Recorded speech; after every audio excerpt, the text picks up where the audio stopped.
Msikilizaji mpenzi wa Uwezo Media, mpendelevu wa kipindi Kivu Gospel, mpendelevu wa muziki wa Kikristo, tunakukaribisha tena katika namba mpya ya kipindi chetu ambacho nakijua Kivu Gospel. Kivu Gospel, kipindi ambacho kinawapokea wasanii wa muziki wa Kikristo hapa mjini Bukavu, sio tu Bukavu, Goma, katika Kivu mzima, na kipindi ambacho kinakuletewa naye David Biadunia kwa utangazaji, na kwa ngambo ya ufundi tunakuwa naye Josué Ndema na naye Sami Balume. Karibu na asante tena kutupokea katika namba mpya ambayo tutapokea msanii wa muziki wa Kikristo Timothée Buliga, ambaye anafanya muziki wake katika lugha la Mashi.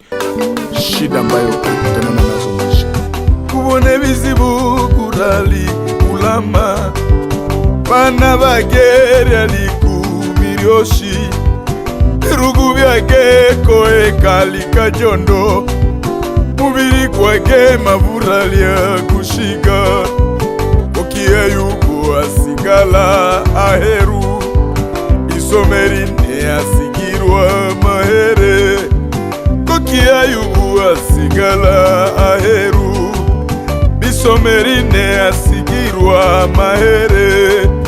Mungu welema nada Mungu webumbawe ebiri ukumurima kwawe byonajira. Mungu welema kandi Mungu webumbawe ebiri ukumurima kwawe byonajira. Ebiri ukumurima kwawe byonajira. Mungu haiko sawa mwanadamu. Mungu binya nataka ndio anafanya. Baguma bakagera bakadu abandu kugera bakaja mawe balia bali mulembula bo bana limulasa luhembo lwebya ayubu ahirwe obuhanya unishe kone chamarangulo birali byo byaha obuhanya unishe kone chamarangulo birali byo byaha. Na kupitia hii namba, kupitia hii kipindi tutazungumzia zaidi kuhusu identite yake katika muziki ule wa Kikristo, paske anakuwa parmi baartiste benye banafanya music gospel lakini katika lugha lake la asili na ambayo ni lugha ya Mashi. Na tutongelea tena kuhusu apport ama namna gani lugha ya Mashi ama identite yake ya music inasaidia sekteur ya gospel hapa mjini Bukavu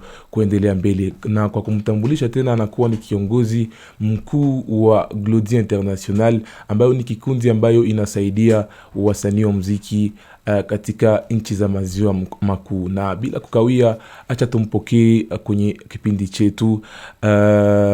Amjambo na karibu Timothée Buliga. Nashukuru sana, nimekuwa hapa Bukavu tena. Nashukuru kwa kipindi kizuri kia gospel, Kivu Gospel. Na mara yako ya kwanza kufika kwenye mjengo wa Uwezo Media, mara yako ya kwanza kuhudhuria katika kipindi Kivu Gospel, unakuwa ukijisikia namna gani? Nafurahi sana kwa sababu nimepokelewa vizuri na Uwezo Media, na mimi nafurahi sana. Mkurugenzi wa Uwezo Media pia tunamsalimu mpasa, kwa sababu najua nasema ukiingia mnyumba ya mtu usisahau kama kuna kiongozi ambaye yuko.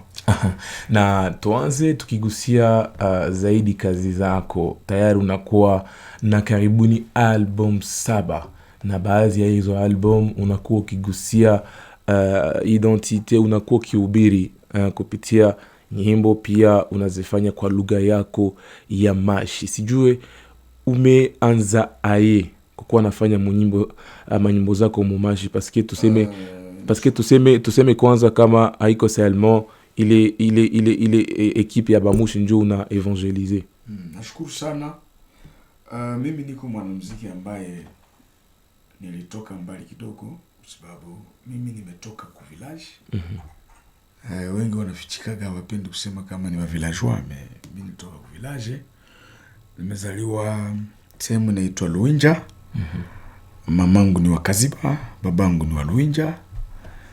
Lakini pia batate yangu walitoka Kabare. Kusema bushi yote iko minachanga. na ninashukuru sana kwa sababu niko mwanamuziki nilianza vizuri tangu nimekuwa miaka ya 1990. Babangu alinifundisha gitari. Alafu mamangu alikuwa ananiimbisha ile wakati jimesuvia mpale. Na siku moja tu kukakuwa mwanamuziki mmoja alikuwa Bukavu hapa. Anaitwa Mdekereza Nsibula. Alitushaka kaseti 1990. Niko daboro mdogo kabisa parce que pale nikikalikia nilikuwa na 11 ama 12 ans. Alafu nikakuwa nafuatilia sana historia ya hizo nyimbo. Na mwisho nikauliza babangu, mimi nakumbuka nikamuuliza, wanaingiaka mwa hii radio mtu anaingia ndani alafu anaanza imba au inakuwaga je? Akasema mtu haenzi enea mradio. Lakini banaimbaka banafanyaka hivi vitu kwa sababu banaingia mstudio ndio wanatusha nyimbo. Mimi nikasemaka na mimi ndakuwaga hivi. Nikusema premier conception ya kwanza kusema na mimi ndaibaka ni Mdekereza Nsibula. Voilà, a partir ya pale nikatoka nikakuya Bukavu, nikakuya kwa eglise wanaita Hararati 5e Michel Pamungu 95. Nilikuwa napiga guitar solo, alafu Chiviri alikuwa piga bass.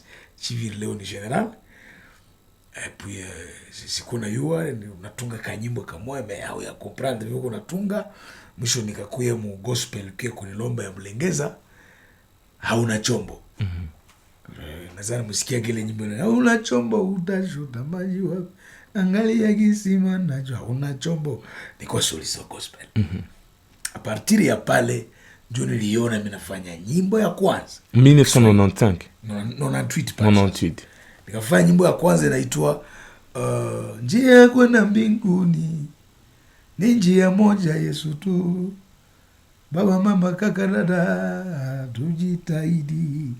Ndio nyimbo yangu ya kwanza ile kohale kaimba. Gospel pia niimba nitunga ingine hizo, Yesu alipopaa kwenda juu mbinguni akasema nitawafanyia msaidizi. Nilifanya nyimbo kama ile. Nyingine si kila nite Bwana ndiye atakaingia, bali wafanya mapenzi ya baba aliye juu.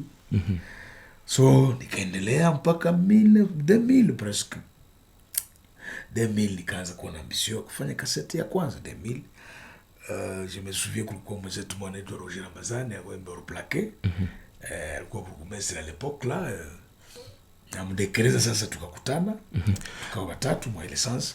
Na c'est comme ça que carrière yangu, parce que niko nataka kuonyesha kama nyimbo za maji zilitokea, kama Kiswahili niko naimba, et c'était à partir ya kama niko na réfléchir ça. Nitosha nyimbo yangu ya mashi moya Doro Kasimu kazi mwinja bwene kwa 2002. Voilà. Acha atugusie deja a partir ya 1990 umeingia katika mziki wako, umeanza. Na tukisema tusabie ni entre déjà 26 ans. 26 ans. Hapa na 36 ans. 36 ans, voilà. Tukisabia pendant 36 ans uko ku secteur ya gospel. Deja ulishafanya kitu gani? Porque aussi tuseme kesho atakuwa haiko me tutakumbuka ulijenga jina yako namna gani hapa mjini Bukavu? Non, ce qui est vrai, unajua haiko siku mtoto alizaliwa ndio anaotaga men. Kuko maetape. Na ile ndio kitu nafundisha watu sana. Mimi ukisoma Biblia utaona vile. Utaona Biblia namna gani wanakuambia il faut kukuwa na patience. Mimi kwangu je respecte ni ile temps. Unasikia mimi nasema ku village haiko blague. Ukijikuta vile Bukavu ukipiga gitari solo mkanisa Hararati na iko chini ile wakati leo ishakuwa mzuri kifika kwa Hararati sahi na eglise iko ndio ya kisasa. Ile wakati haikuwa vile. Ni ma histoire. Gospel choir par exemple, Mlengeza ile wakati unaita Mlengeza iko gospel choir, mais tunaita gospel choir sana Temsepak. Mpaka sahi na kule kwetu tulianzia kuko maetape. Na mimi Timote vile vile parce que mimi nikiangalia bien ninaanza kujenga muziki pole pole tangia 2001. Ndio pale nimefanya carrière solo nyimbo ya kwanza. Na ndio mimi nasema 25 ans carrière, jubilé d'argent. a partir ya ile wakati nimefanya ile njia ya kwenda mbinguni mstudio neno la uzima. Maana tunaacha kwanza ile maane zote za mbele tunaanzia parce que zile haikuwa normalement ma carrière, haikuwa comment je dois dire ça, haikuwa ndio mimi nafanya carrière kabisa kwanza kusikika mwenyewe. Carrière professionnelle. Yes, carrière professionnelle. Nilikuwa nafanya muziki dans l'église. Okay.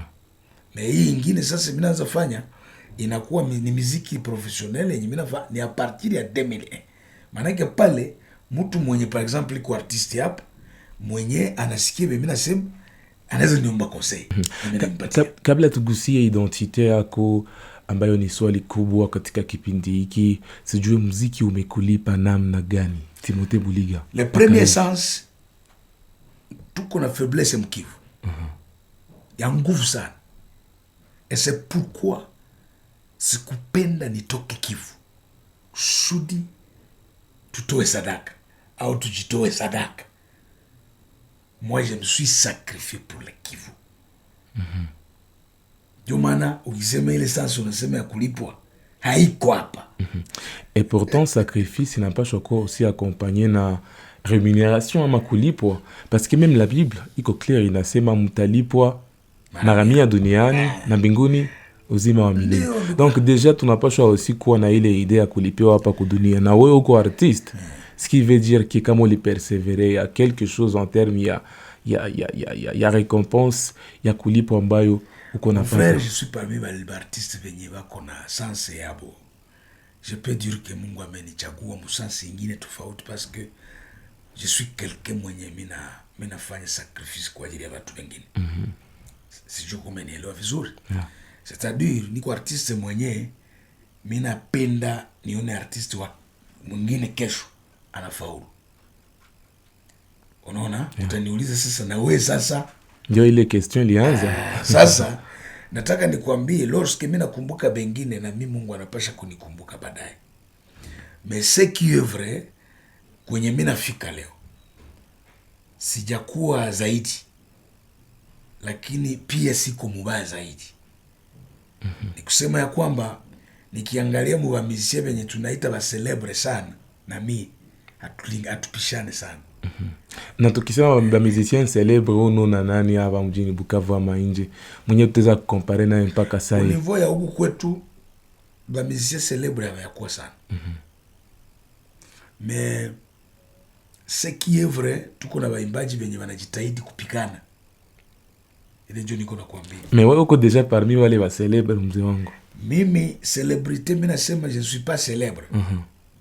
Mais je suis un leader. OK. Il y a la différence entre célébrité et artiste leader. Parce que tu peux être célèbre mais hauko leader. Mais unaweza kuwa artiste leader wa hauna célébrité, haupandake na ushukake. Tu es toujours un artiste. Je te donne quelqu'un qu'on appelle Lokwa Kanza. C'est un artiste leader. Mais haiko célèbre. Ce n'est pas un artiste célèbre. Parce que Lokwa Kanza hana célébrité mingi sana. C'est lo batu wanawaza. Sijui kuna analize utanapenda kupatia argument. Mais nani Moizi Mbigo célèbre. Ule ni gospel. Kalamba iko célèbre. Ule ni gospel. Bafali Pupa banani ba Feregola, ce sont des célèbres. Mengoi Musoko haiko célèbre par rapport na jisu na wazi. Mengoi Musoko c'est un artiste leader. Na hapa mjini Bukavu tukirudi hapa nyumbani, sijue wewe binafsi umewahi deja kuona wasanii kisi wanaendelea kazi zao na namna wanaendelea kufanya kazi zao. Voilà. Wewe utaweza kucompare, unaweza kutia muziki wa Bukavu ku place gani mpaka sasa? Est-ce que muziki iko naenda ama bado? Parce que déjà que sulisema ba artiste ba napashwa kulomba conseil na mwito na profiter ku hiyo occasion parce que ba mingi biko natufuata sasa hii. Comme ça utuambie kama muziki hapa mjini Bukavu naenda ama unahitaji kitu gani? Muziki wa Bukavu banajitahidi kufanya kazi. tena wanajitahidi sana, sababu niko naona hapa waimbaji wengi chaque jour banatumika. Mekazi ya Bukavu haiendi. Shida gani?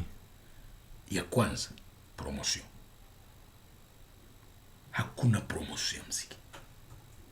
Artiste yeye peke haiziweza kujipromouvoir. Artiste banampromouvoir. Nini inahitajika? Inaomba kuwe wale watu watajitolea muhanga kwa kufanya artiste awe na pua fulani. Sikipa artiste tu hapa na pua. Uko na artiste hapa mwanamkuta kuna kundi la benye mu barabara. Njale ilimpika. Uko na artiste mwanamkuta feruji yasho isha mtoka terrible. Mama artiste abana gari maaki. Mais nasema mkadre parce que tu peux ne pas avoir une véhicule mais quand même uko na jisu uko encadré. Encadrement njo haiko. Artiste yetu ya Bukavu haiko encadré. Benye wapasha encadré ba artiste ba Bukavu d'abord ni makanisa. Makanisa zazipendi ku encadré waimbaji. Utaniuliza kwani? Pasteur kila mtu kwa mkwe yake. Pasteur kila mtu anataka afanye kitu yake. Mais musicien au mwimbaji wa gospel banamwacha mbarabara. Na ndio maana unafika a un certain moment waimbaji wanakosa ba maibo. Wana address. Kanisa yake fani ili mwache. Tugusie zaidi hiyo swali ambayo inahusika na muziki wako. Wewe ni kati ya wasanii ambao wanafanya muziki wa gospel kitofauti. Namna gani? Wewe unagusa zaidi lugha ya asili ambayo ni mashi. Na sijui wewe binafsi unajisikia namna gani kupromouvoir ama kupatia nafasi culture yako katika kuevangelize? Mimi nipima kutembea. Napita mainchi tofauti hapa za East Africa.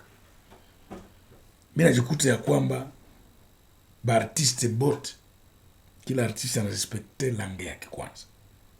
Ukienda Rwanda hapa batakuimbia Kinyarwanda hata kama usikia wanahangaiki na wewe. Wanaimba lugha yao. Ukienda Uganda tuko na baba musicien biko Uganda pale. Mugembe par exemple, Pastor Mugembe.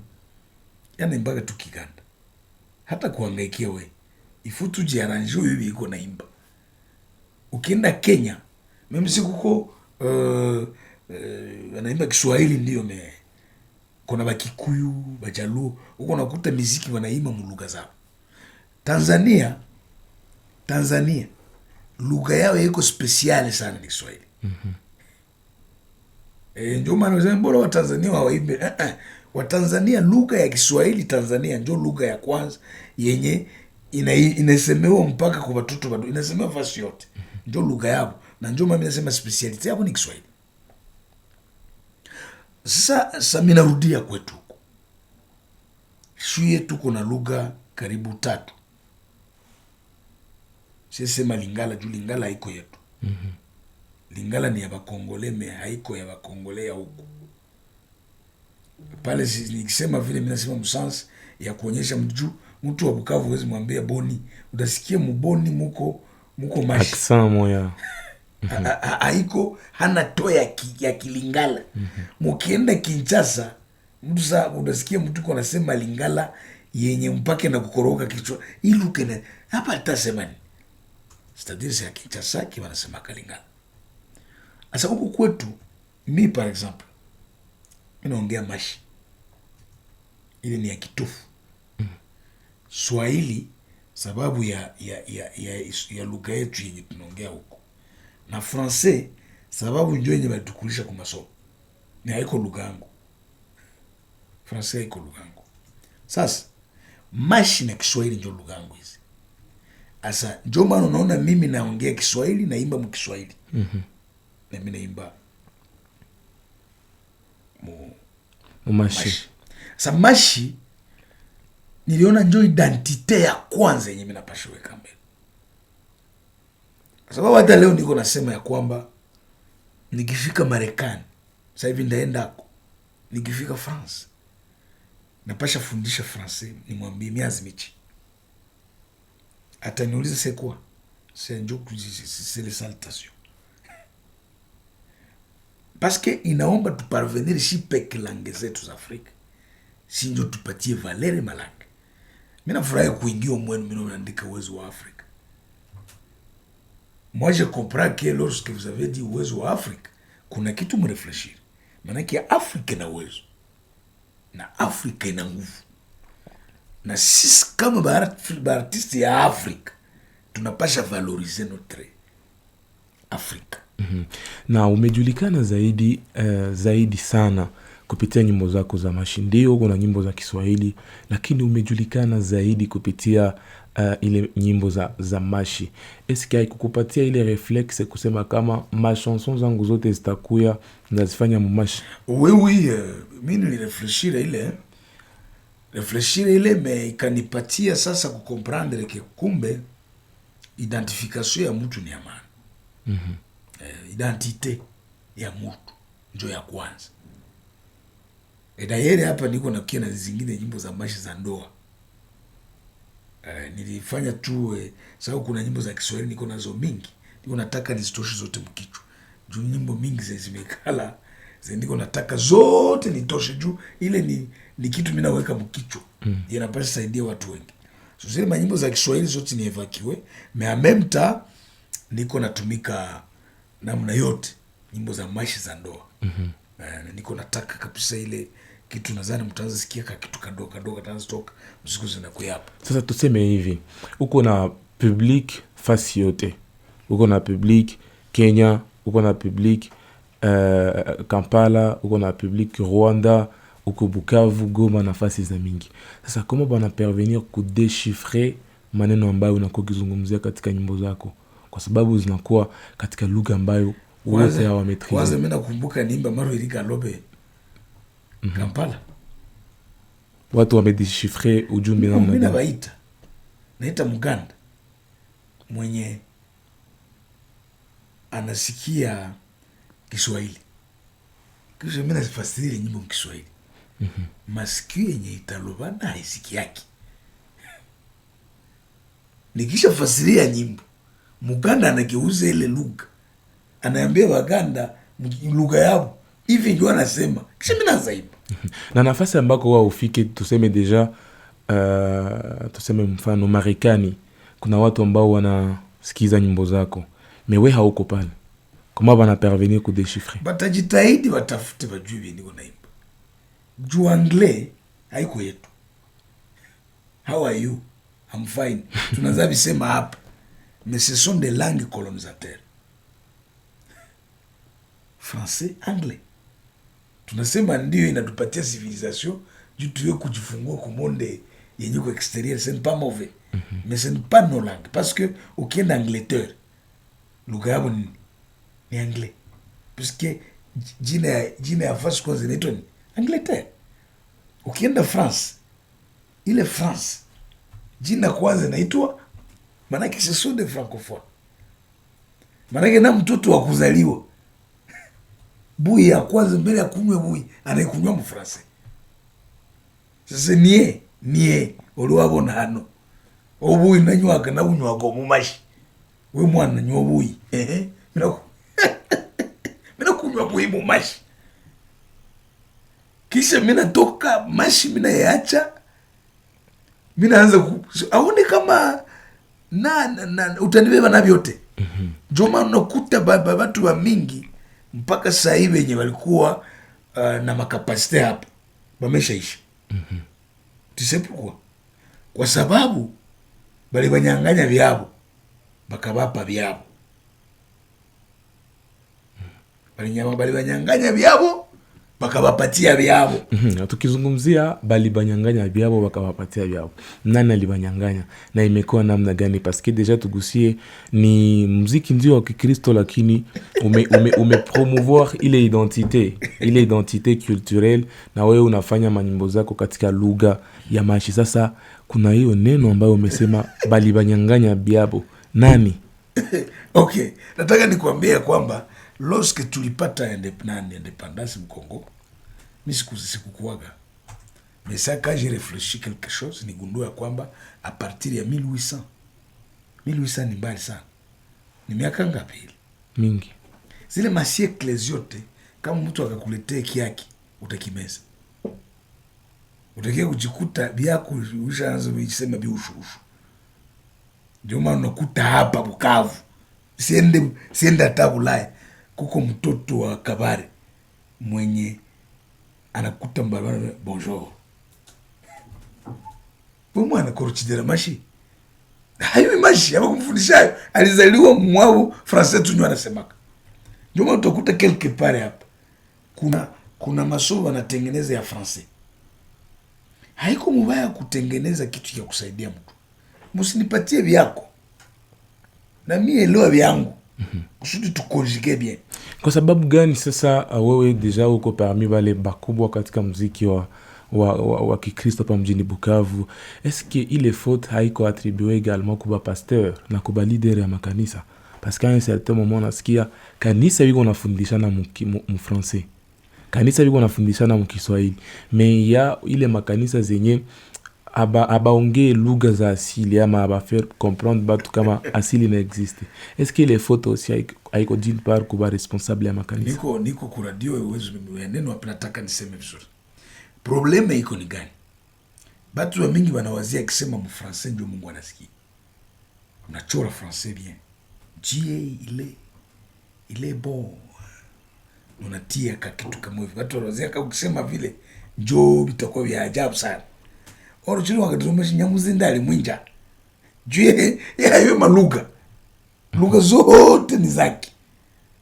Yazili inategemea. Problema iko ni kwamba batu abakuonyesha valeri ya kiltiri ya mtu. So mtu mwenye hana kiltiri, huyu mtu amekufa. Un homme sans culture, mnasema Francais namna gani? Mtu mwenye kiltiri yake imepotea hatafanyaka chochote na maendeleo haitafanyika kwake, sababu kiltiri ndio force ya mtu.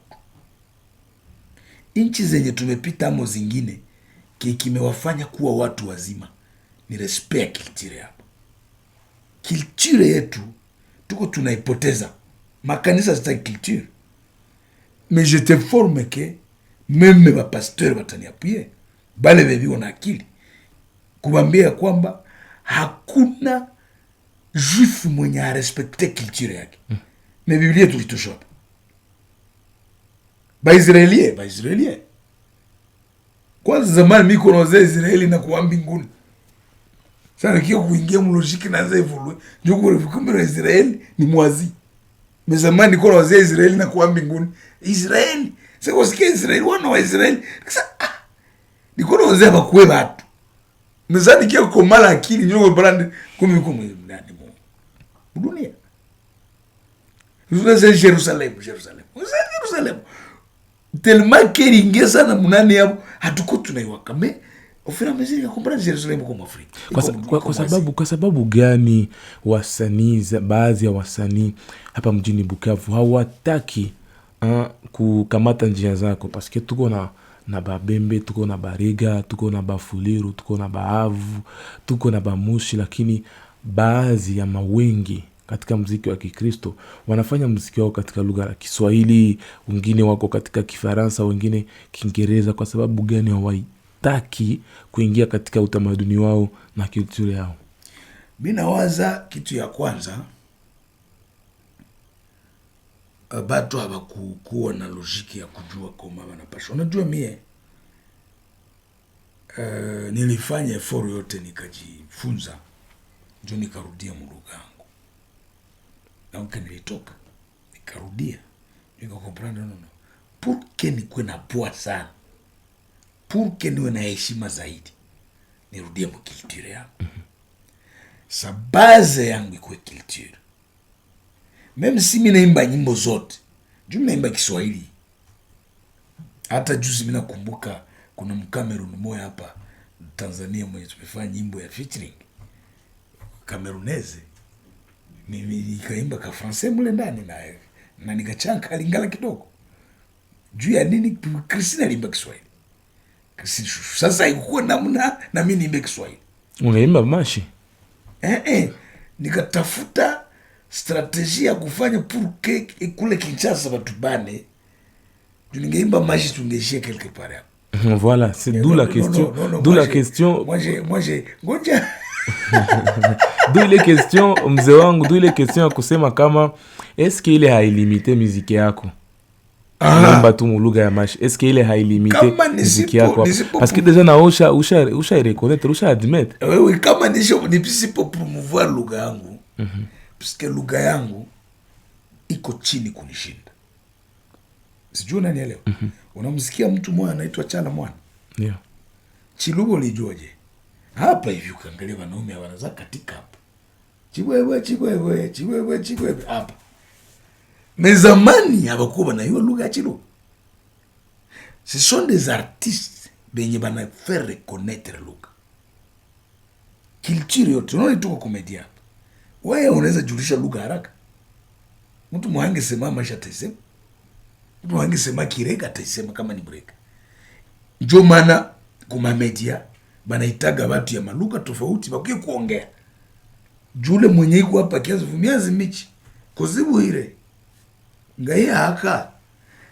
Mtu mwenye uko naambia vile vitu. Mwenye alikuwa hajui miazi michi. Minja. Kozibu ile nechi. Anaanza kujifunza. Sasa strategie yako ni gani pour que muziki yako ibakie nafasi yote isijilimite? Ma stratégie zako ni gani? Non, stratégie déjà niko nazimonte. J'étais formé qui mpaka sahi. Nimefanya video ya featuring na artiste watatu. Artiste wawili. Camerounese. Niko Cameroon. Christine siko Tanzania. Na mimi niko huko. Tumefanya video sahi. Ye déjà itatoka bientôt parce que tushamaliza filmage. C'est-à-dire déjà nyimbo jana niambia kama ishaanza pigwa kwa radio ya Cameroon. Unaona pale? C'est-à-dire déjà muziki yetu par rapport na ce que je fais déjà biko binaenda. Est-ce qu'on peut dire que nyimbo zako za mashi ndio zilikubeba mbali? Musasi ingine naweza kuambia kwamba nyimbo za mashi zimetuma nimejulikana hapo. Est-ce que mwingine artiste akianza kufanya ile façon aimbe mumashi utasema na kukopie? Kukopie c'est trop dire parce que kama mtu kumsha kiba mashi bo tunamwencourager. Sasa namna gani wewe unasaidia sasa parce que déjà tuko nenda mwisho, namna gani wewe unasaidia parce que aussi il faut kukuwe une pierre yako yenye unaleta. Est-ce qu'on unaambia wale ba artiste nao barudie ku identite yabo? Nashukuru sana kuona waimbaji wenye viko niko nasikia wanaimba na viko wananikotoa mara mingi. Par exemple bawili viko Walungu pale. Unaona? Viko Walungu mebaisha zisikilikana. Unaona? Na nadhani kuna wengine viko najifunza. Wale bawili ndio wenye kusaba nataka kujifunza mie. Bako bawili. Kuna ndugu mmoja anaitwa Claude iko Bideka pale. Na kuna mwingine anaitwa Enoki iko Mugogo. Ujumbe ni gani kwa watu ambao wanapenda muziki wako na pia kwa wasanii ambao hawataki kujikonforme ku identite ya kwao? Bon, moi mi probleme yangu ni kwamba je pense kila mtu iko na droit ya kujiexprimer kulingana na vile anawaza parce que mimi Timothée, mimi imani ku Timothée Buliga. Mais si comme Masilia. Masilia doit chanter ce qu'il connaît. Moi, je dois chanter ce que je connais. C'est-à-dire, si tu as kuingilia mkichwa wako naanza kuambia fanya hivi. Ni wewe ndio utayua eske nijifunze namna gani, nilombe experience namna gani pour que niingie nitoboe vitu vya kufanya. Parce que muziki ya Bukavu haiende fast. Na niko na kuinformer que muziki ya Bukavu mpaka sasa hivi en tout cas tuko bloqué mwa hii couloir. Il faut tuitoke. Kwa mwisho tuongelee mpango ambao unaoandaa hapa karibuni ambayo itakuwa ni jubilé yako d'argent, je pense ya carrière yako 25 ans. Sijui mpango ni gani kwa dakika fupi? Non, tutakuwa ku Bodega le 12 juillet. Le 12 juillet tutakuwa ku Bodega. Nadhani tuko tunashukuru sana Pasta Residence Residence kuona pia inanitia nguvu na kunisponsorize mwa ile sense kwa ajili ya kufanya hii programu yetu ya Jubilei ipite vizuri.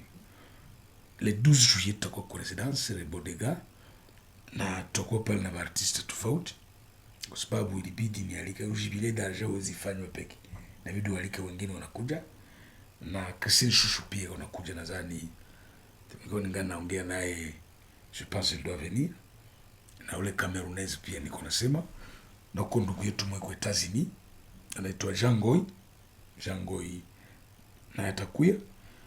Tuko tunapigana tuone kama Mungu akitusaidia wote wafike, itakuwa muhimu sana kama kuna vitu vinawazuia. Mpendwa msikilizaji, ni hapa ndiko tunahitimisha kipindi chetu ambacho tulikuwa tukimpokea msanii wa muziki wa Kikristo Timothée Buliga, ambaye mnamfahamu zaidi kupitia nyimbo zake za maisha ambazo anakuwa akizifanya. Na hivi tunapunguza na tunakushukuru kwa kujibu kwa mwaliko wetu na pia kujibu kwa maswali zetu. Nafurahi sana uwezo wa media Bukavu. Asante. Asante pia kwake Sami Balume ambaye alikuwa na pia tunashukuru Jose Ondeva. Kamata shika avec seriosité. Asante Jose iko pale kuna registre mpaka unakuta vitu vinakamata vizuri, ni wanaume. Asante sana mpendwa msikilizaji, na tuonane kwa majaliwa ya Mungu. David Bedunia ni jina langu. Bye bye.